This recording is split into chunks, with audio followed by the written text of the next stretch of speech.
Well,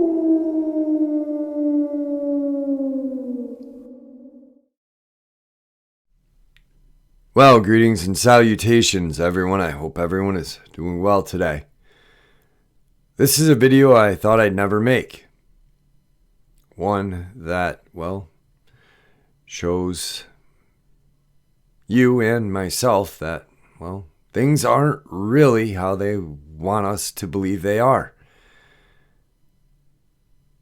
Before we get into it, a couple links. As you know, I rely on Patreon, PayPal, and my merch to help the channel to continue to grow and go.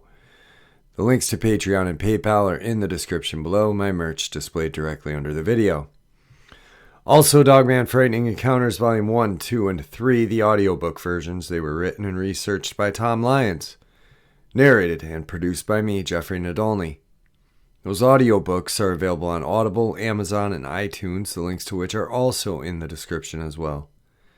And finally, last but definitely not least, if you'd really like to help support the channel to continue to grow and go, it's as easy as simply subscribing, clicking the like button, and leaving a comment. It's appreciated, it's free, and it's fast. Now, everyone, I have taken far too much of your time. Let's get on with today's upload. Shall we? This is not the video that I intended on making today.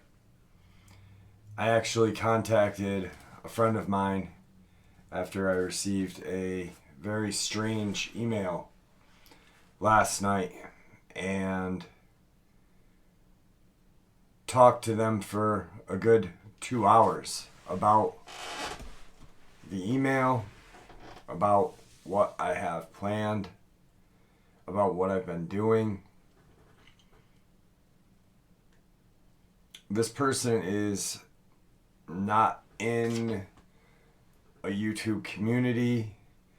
They are not into paranormal, cryptids, anything, conspiracy. They are pretty much vanilla ice cream.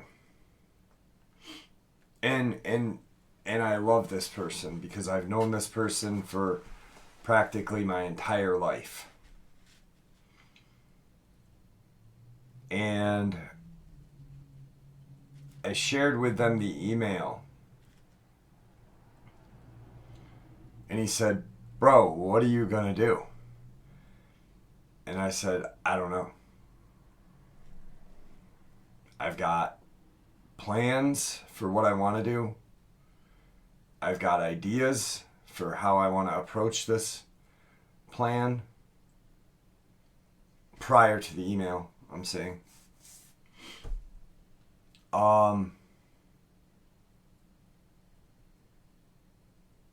So after discussing everything for a long time, I decided to make a video to see where this video gets me. I'll share the email with you momentarily. There's been a lot of kind of talk about a couple of cases. Few people have covered a couple of different cases. I have covered this case since April 3rd. Made my first video about this case. And I've followed it since.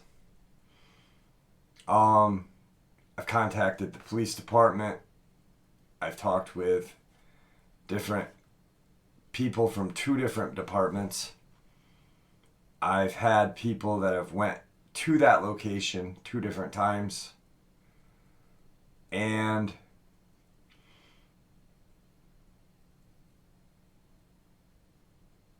it's a very haunting area. It's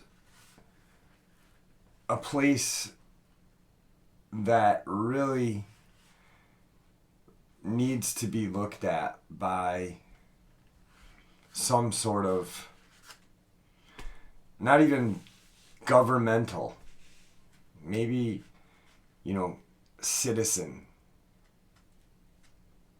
brigade. I don't know what.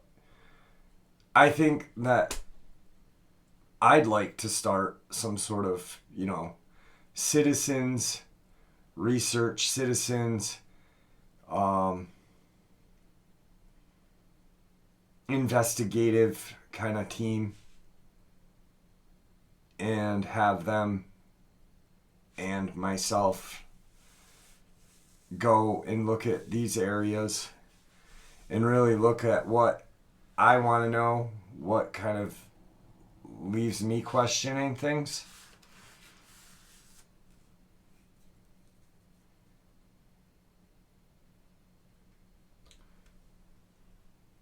The reason why I'm going to share this case right here with you is because there is mention, and I believe this email is because of something that I shared that the media did not post.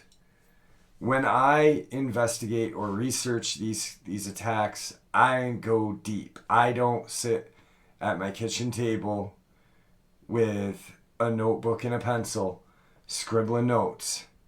I go on the media. I have actually called the media. I go onto Facebook pages and look at what these friends of these victims are talking about. Community citizens in the community are talking about.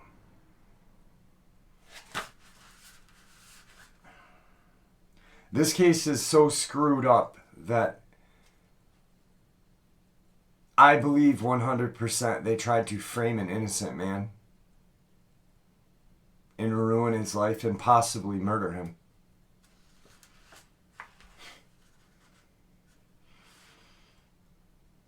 July 22nd, 2021, Newport. Details on the alleged animal attacks that have occurred on Jimtown Road in Newport are still limited, just days after the second of two victims have died due to her injuries. Chief Deputy C.J. Ball released a statement saying that both cases are still under investigation and more information will be released once it's obtained. He urges members of the public to be cautious when traveling in this area. Anyone that is traveling on Jimtown Road should use caution until the investigation concludes with all facts, and we can gain further information about what did happen during these incidents, Ball said. We cannot release any other information at this time due to case credibility. Interviews are being performed. Search warrants are being served as of Wednesday morning. The office has released 2 incident reports from alleged attacks, which occurred on April 1st and July 12th. The initial attack on April 1st led to the death of 52-year-old Tony Aarons. The report states that the deputies were dispatched to the area of Jimtown Road and Carnation Way. On the report of an unresponsive man laying on the side of the road, Sergeant Heath Willis arrived on the scene to find Aarons unresponsive. Willis' report states that Aarons' clothing was torn and bloody. He also noted lacerations across his entire body. EMS workers and the city of Newport police officers arrived on the scene, one of which identified Aarons. The investigation revealed that Aarons had exchanged text messages with a coworker just hours before his death. The second attack on July 12th involved 29-year-old Amber Miller of Newport. Reports show that Deputy Rebecca Coley was dispatched to the emergency room of Newport Medical Center in reference to a dog bite. She made contact with an unidentified individual who stated they had found Miller sitting on the property off of Jimtown Road. The individual reported that Miller appeared to have been attacked by dogs. He told Collie that he observed 3 dogs standing around Amber Miller, licking the wounds where she had been attacked. Collie's report states that Miller had severe lacerations on her legs, torso, neck, arms, and feet, which led to significant blood loss. Miller was immediately airlifted to the University of Tennessee Medical Center for treatment. She died just days after the incident.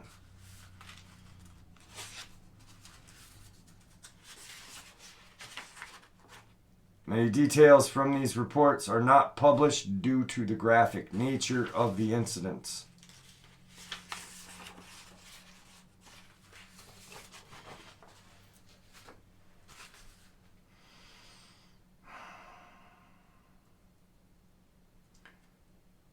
Now, I've heard some people have emailed me and said, hey, have you heard about the paw prints in the area of the attacks?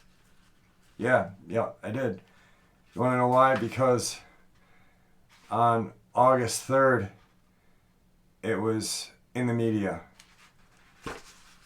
Apparently, there's people reporting that they had eyewitnesses down there and found these huge paw tracks when it's clearly in the media.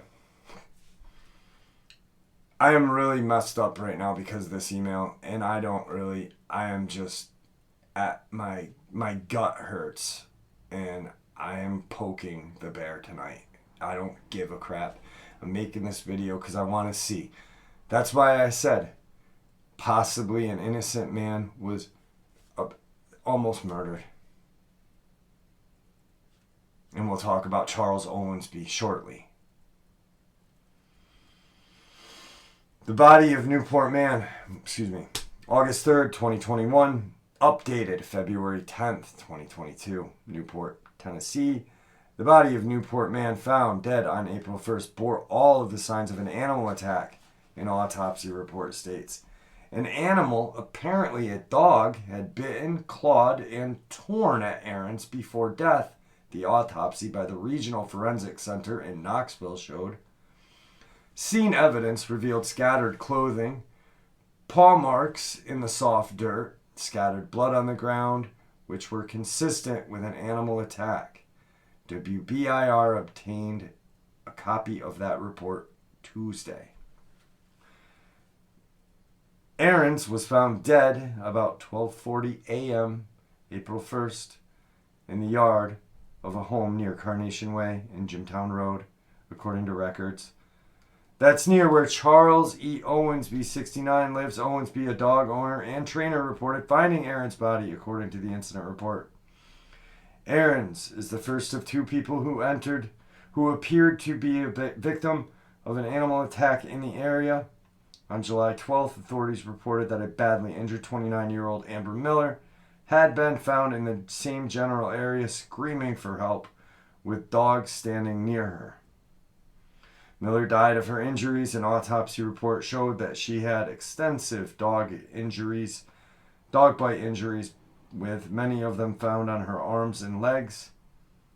It's also said that there were multiple cuts around her head, neck consistent with dog bites, including puncture wounds along her right shoulder and around her abdomen. It said she had died from complications of multiple organ failure as a result of this dog attack. Now, I'm going to hit pause really quick because I want to find something to share with you. This is all, here, this isn't just media reports. These are other kind of crazy reports right here. Where's that one good one? This one's real good. This is actually documentation that was photocopied from Newport Police Department about the attack. Don't ask where I got it. This is Tony Aarons' autopsy details. Dr. Christopher Lockmiller of the Forensic Center cites multiple animal-induced injuries as a reason for Aarons' death. He was found laying the night of April 1st on his right side with obvious soft tissue injuries At least one animal also had torn his clothing. There were large claw marks and paw prints found in the dirt road surrounding the area of the attack. His injuries included a ruptured vein in his left arm, another partially ruptured vein in the same arm. He also had numerous abrasions on his torso, neck, head, puncture wounds on his head, neck, according to report. Whether this was one animal or more than one animal, and what type of animal is unknown, Lockmuller report states. The wounds appeared to have been inflicted before Aarons died. According to the report, methamphetamine was found in Aarons' system, according to this report.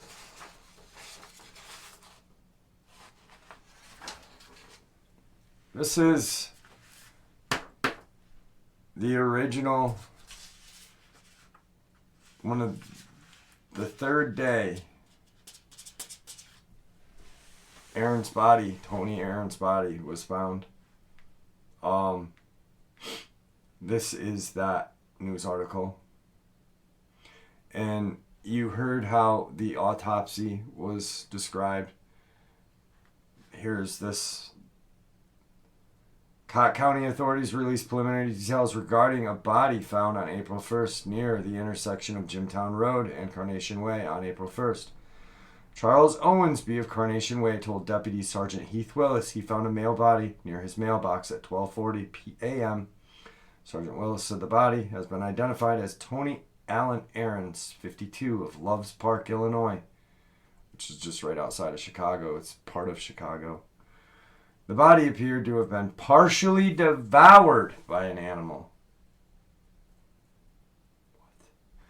You just told us there was only some ruptured veins. Now he's partially devoured? Come on now. The Chief Cott County Deputy C.J. Ball said the autopsy is being conducted to determine the cause of death as well as to determine what type of animal was involved.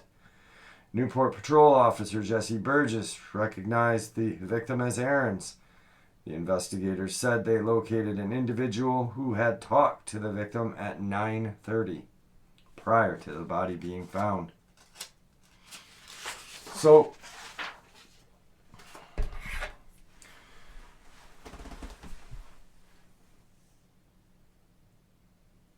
we've got a lot of really strange things just in the first case, right?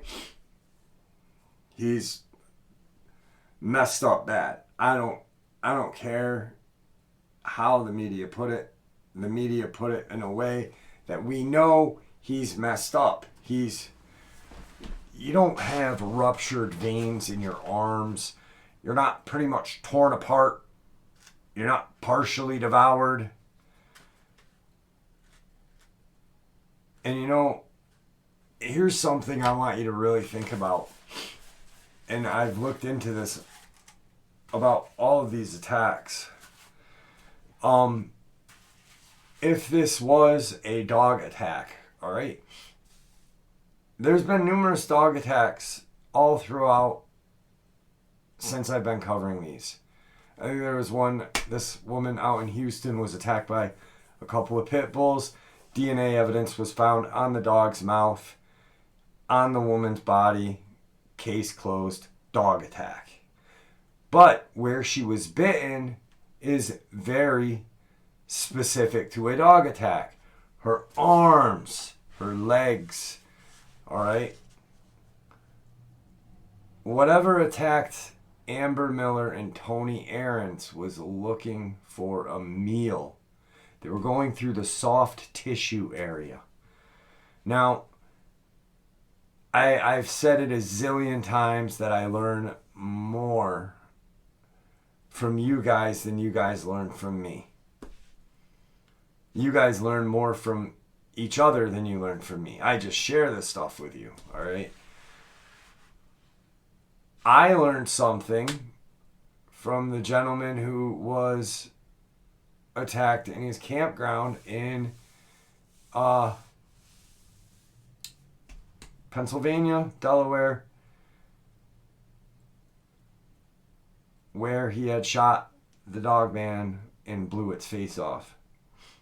But do you remember what he said about the teeth? The teeth were resembled shark teeth, crocodile teeth on a land animal. They were teeth designed for chewing soft tissue and swallowing whole. He said they didn't represent canine teeth. Right there, that's...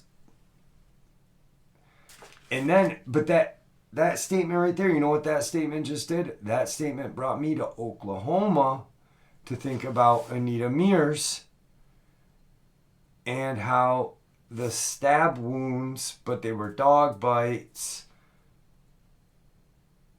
and a lot of blood. That only tells me that that was a dogman as well.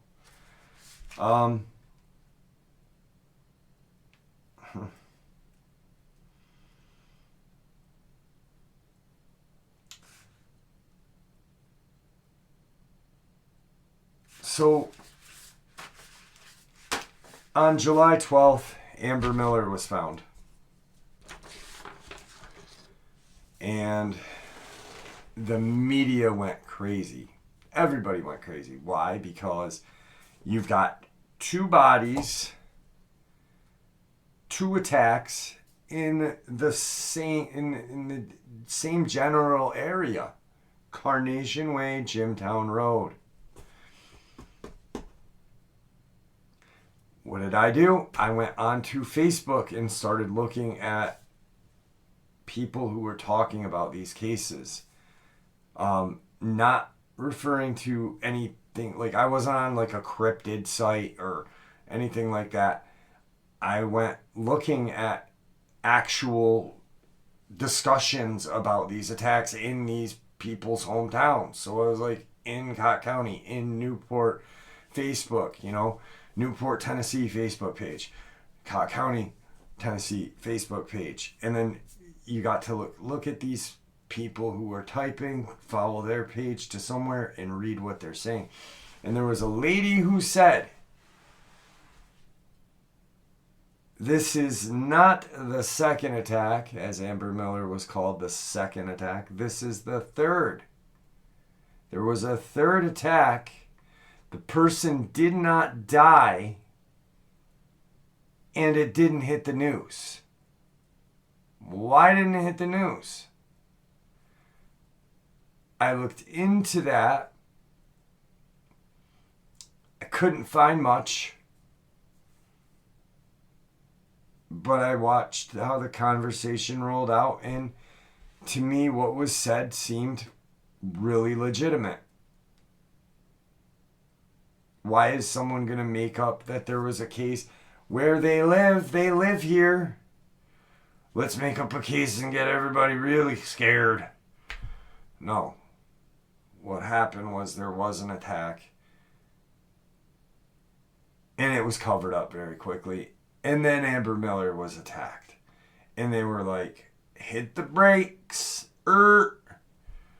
What just happened here and how are we going to cover this up?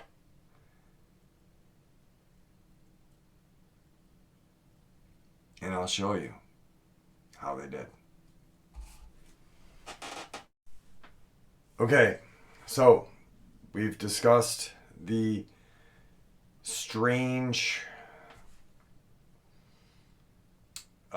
inconsistencies in Tony Aarons's case.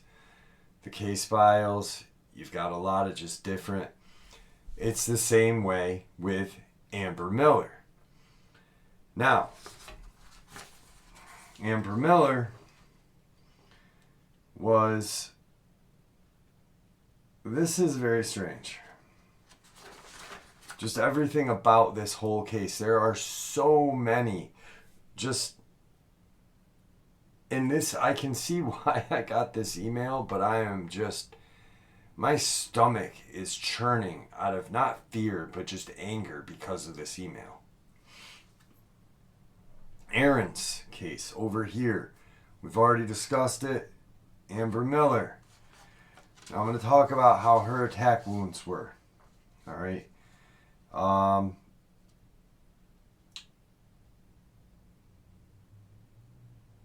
first and foremost, her friend says she went under several... Reese said Miller suffered countless bites on July 12th and went under several surgeries. They were not minor bites. She got sepsis. Her arm was taken off. We figured she may lose an arm, but not her life. Okay. And then you have this part, which is very strange.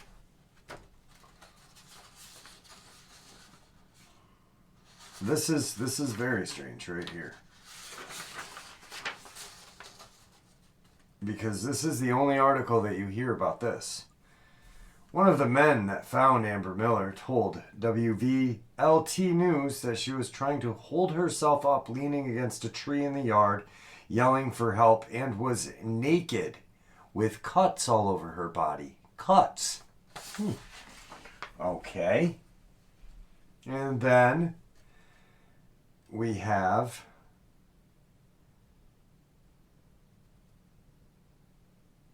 this strange little ditty right here,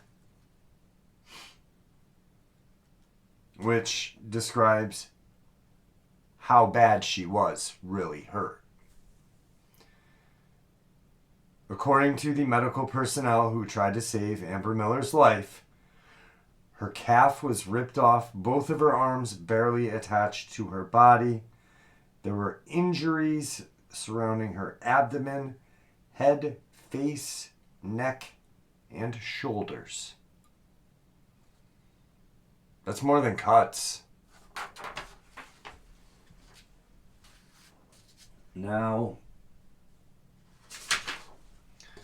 this, I've got everything laid out in kind of order on the floor, so I apologize when I bend down. This is very strange, this piece of... The media and the law enforcement really didn't...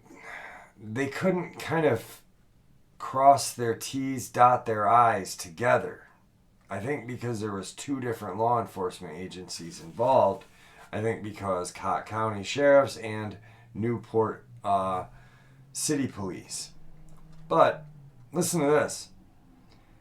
Amber Miller, 29, told investigators at the hospital that she had fallen into a bush on July 18th, 2021. She was dead on the 18th. She wasn't talking. I'm assuming that the amount of damage that was done and the amount of surgeries that she went through, I'm assuming she was put into a medically induced coma, which I believe I read somewhere in that big pile of files down there. Now, you've got the strangeness of Tony Aarons' case, the strangeness of Amber Miller. Clearly, these were not dog attacks. Amber Miller's attacks were almost identical to Tony Aarons's. The only thing that really separated the two is Amber was alive when she was found. In these dogs, they were licking her wounds. And the Good Samaritans that found her were able to walk up onto those dogs, not get bit, and put her in the car.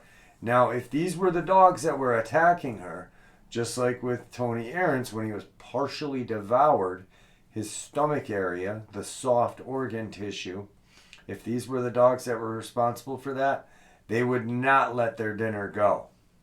And I'm not trying to be rude or crude about that, but I'm just being honest. Those dogs, if they were the ones that attacked, would not let Amber Miller leave that spot without them eating. It's nature. All right, so you've got those two cover-ups. On top of this, on top of the humiliation that the law enforcement did to both, they really kind of emphasized and discussed the fact that both had methamphetamine addictions. Amber Miller's dad was a former police officer killed in the line of duty. She'd been suffering with some issues mentally, had a couple child abuse cases open, just dealing with a lot in her life. Apparently there were buprenorphine in her system, which is Suboxone. A lot of other just... But why does that matter? Once again, why does that matter when she is the victim? So you've got the strangeness of the case, the strangeness of the attacks. You've got the strangeness of how they humiliated them after they were attacked. All right. And like I said in the earlier part of this video, that email stems around this one thing that I found on Facebook. A woman named Deb. I'm not going to give out the last name. There had been another attack on June 6th. A man had 64 bite wounds. To a woman, Tina. She responds, Deb, on Jimtown Road as well? Question mark, exclamation, question mark, exclamation. Deb back to Tina. Yes.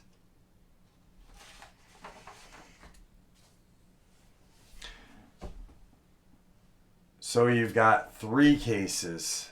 April 1st, June 6th, July 12th.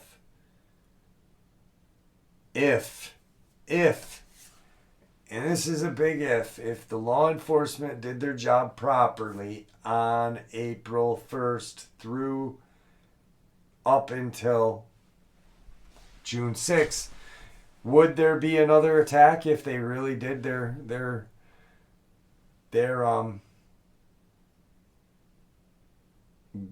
proper way of handling this case? I don't believe so. I don't know, but I mean, at least the public would have been aware. Maybe it would have saved these other 2 people. The only reason why the second case didn't make it into the paper is because the person didn't die. They were probably paid off or threatened. There is a homeless encampment at the end there down on Jimtown Road by a train trestle. I'm assuming that's where Tony Aarons lived, because he was homeless in one of the media reports on him. And how else would he know about what, Also, when I had a subscriber go down there on his motorcycle, he had met with a couple of people down in the homeless encampment. And they talked, and, he said,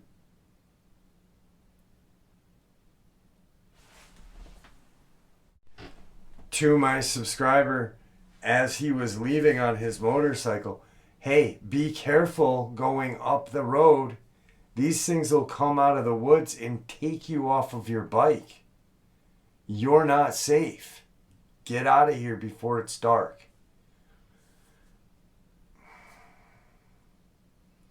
There was not a thorough investigation done. It was a big cover-up, a thorough cover-up, if you ask me. And I'm trying to prove my point that there was. And I have. Obviously, I crossed someone's line. I must have itched an itch that didn't want to be itched. Because of this email. So then. Excuse me. Then. We get into the scapegoat. Charles Owensby, the guy who found Tony Aarons, who called 911. Shortly after Amber Miller is attacked, what I believe is they were planning this. After Amber was attacked, they said, hey, didn't Owensby find, why is she, all right, let's pin it all on him. So Owensby isn't the greatest guy in the world anyway, all right? He's a career criminal. He's got aggravated assault charges. He's got domestic abuse charges. But he's not responsible for these gruesome attacks. They put a warrant out for his home, his ex-wife's home in Edwina, some 5 miles away, somewhere between 3 to 5 miles away. A dog was taken into custody on his property. A dog was dug up that had been dead for a while. And other people's dogs that were on the Edwina property in their own yard and home were taken and looked at. It was just like, hey, let's really cover this up. Let's do what we need to do. Bag it and tag it. Now, with Owensby,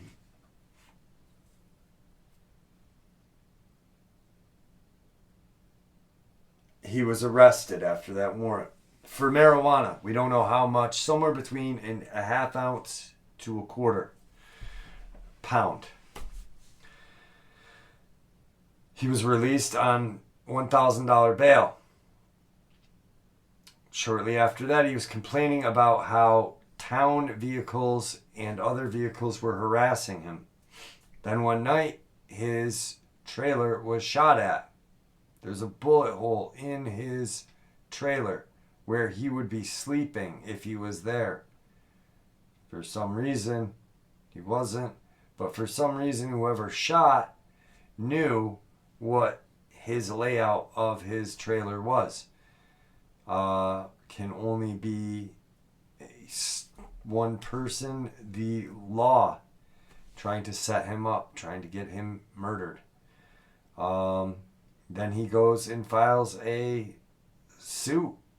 Hey, you're messing with me. Yada, yada.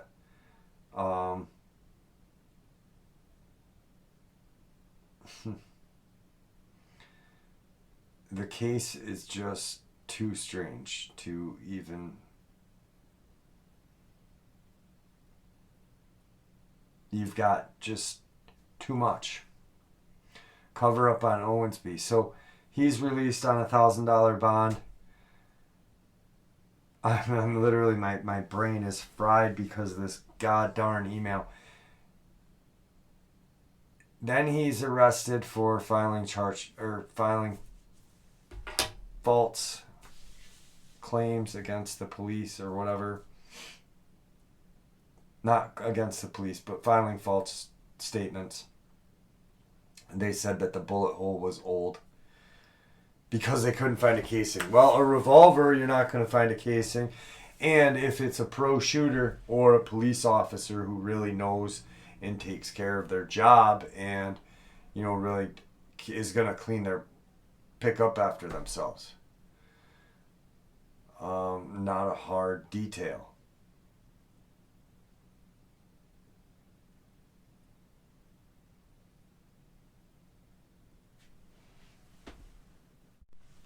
So then after he's released from filing false claim statements, he's picked up a month later in September for failure to appear in court. And that's all you hear about him after that. That's all you hear about it. It's no more. He's not talked about anymore. When I called Cott County Police Department and spoke with a deputy down there, he said that he was not in jail anymore, which, if he was a guilty party, they would not have let him out. They would have charged him with something. The case makes no sense. You've got too many open holes. My head is killing me. And this is what that email says.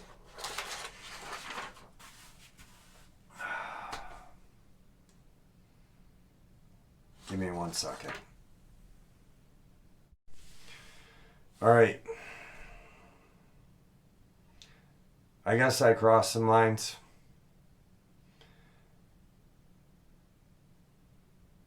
I'm going to continue to cross the lines. I think they're really upset because I really started digging deep. This is, to me, this is what research is. To me, I have so much information against these cases to prove that they're not legit. What they're telling us is not legit. That they have my social security number.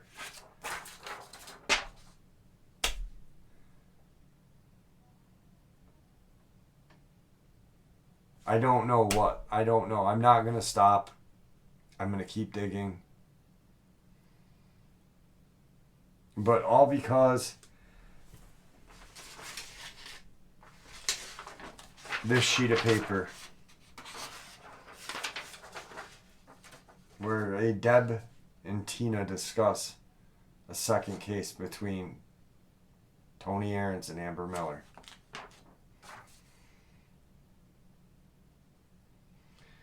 And I'm sure it doesn't help that I picked on Armando Fuentes in his pink tutu. I think I saw CJ Ball in that pink tutu as well. Boy, you guys laughing and a giggling, but you got something killing people in your town, and you ain't figuring it out yet. You got some outsider from upstate New York looking into it. Go figure. Anyway, it's 2:30 now in the morning. It's time to go to bed for a couple hours. With that, may the Great Spirit watch over us all. May He guide us down that path that we call life.